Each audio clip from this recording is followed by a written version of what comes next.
So in this segment, we're going to be discussing the Labour Party's performance, the Green Party's performance in PMQs. The audio on this one's a bit iffy, but the other two clips are better.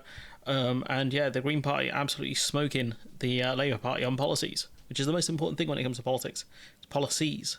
People forget that. It's really important to Green Party members to tell the truth, to be honest about the scale of the challenge, whether that's the decades of underinvestment in the NHS and the need for a massive investment to get it back on its feet. We launched our health policies today all around that. And the Greens are suggesting raising taxes. So do you want to tell us about this? Yes, on those with the broadest shoulders who can most afford it. So we're not talking about increasing income tax or national insurance for the majority of people, but we are talking about making some small tweaks to the tax. I think they should be clear on where they want to change the tax thresholds, because they do talk about the taxes being unfair.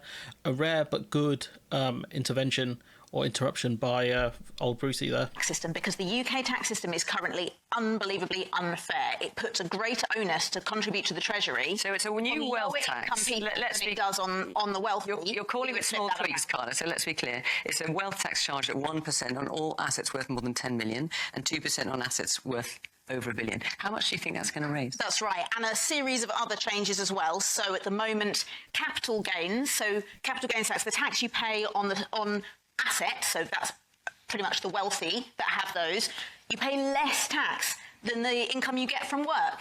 We think that's unfair, so we would equalise those. I think one of the other things to look at is kind of the way limited companies and things like that are set up, where you can set up kids as to be trustees, and that's another way of avoiding paying taxes on income. That's another thing I hope kind of the Green Party looks at, because it's very unlikely the Labour Party will, even though that's another avenue where you can get taxes where people are trying to avoid it. We would also remove the cap on national insurance. That means that the richest pay less. That's also a weird reason. I don't get why we have a national insurance cap. Honestly, it's for people that earn, I think, around like 75k plus. They stop paying a certain amount of national insurance. It really doesn't make sense. Three changes together would raise over £50 billion by the end of the next Parliament. So when Labour's Rachel Reeves goes out on TV night after night and says there is no magic money tree, we can't invest in public services, we're going to carry on the Conservatives' austerity for the last 14 years, the Greens are the ones that are brave enough to say, I'm sorry, but Rachel Reeves is misleading you. We are in one of the wealthiest economies in the world still. The money is there in the economy. The choice that we have to make as a country is, how do we deal with the widening inequality in the country? And we say tweak the tax system to raise funds to pay for public services that benefits everyone.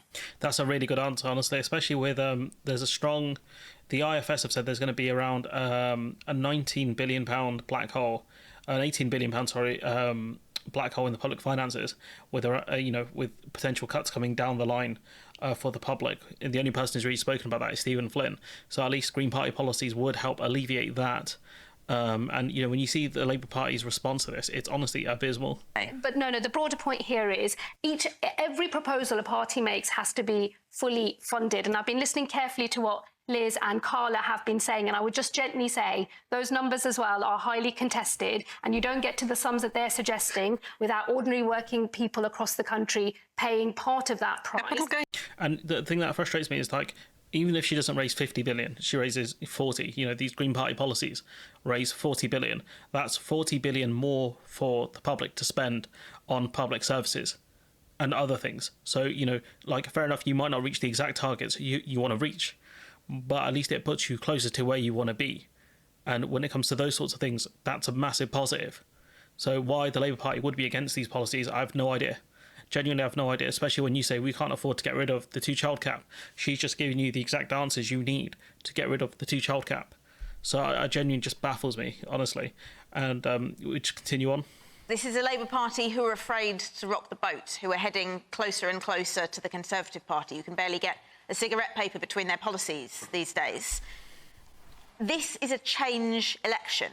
That's clear. The Conservatives are on their way out and we will have a new government. But voters across Wales and England have been saying to me and my Green colleagues that while they're glad the Conservatives are on their way out, they're feeling utterly uninspired by Starmer's Labour. And for those in Wales, they've as I said, seen what it's like. And they're feeling excited at the opportunity to get a handful of Green MPs elected and get our first Green member of the Senate.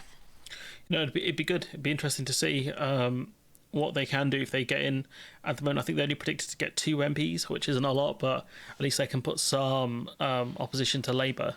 When Labour with Labour's mid policies. So I think some good answers. Her shot at Wales there is really just it's a party political thing, because Wales have been hampered by the weird formulas we use. I think Scotland often complains about the Barnett formula. I don't know which one Wales uses. It's a lot of it is to do with cuts from central government, but you can't blame political parties for political partying, I guess. But overall, I think Carla Denyer did really well.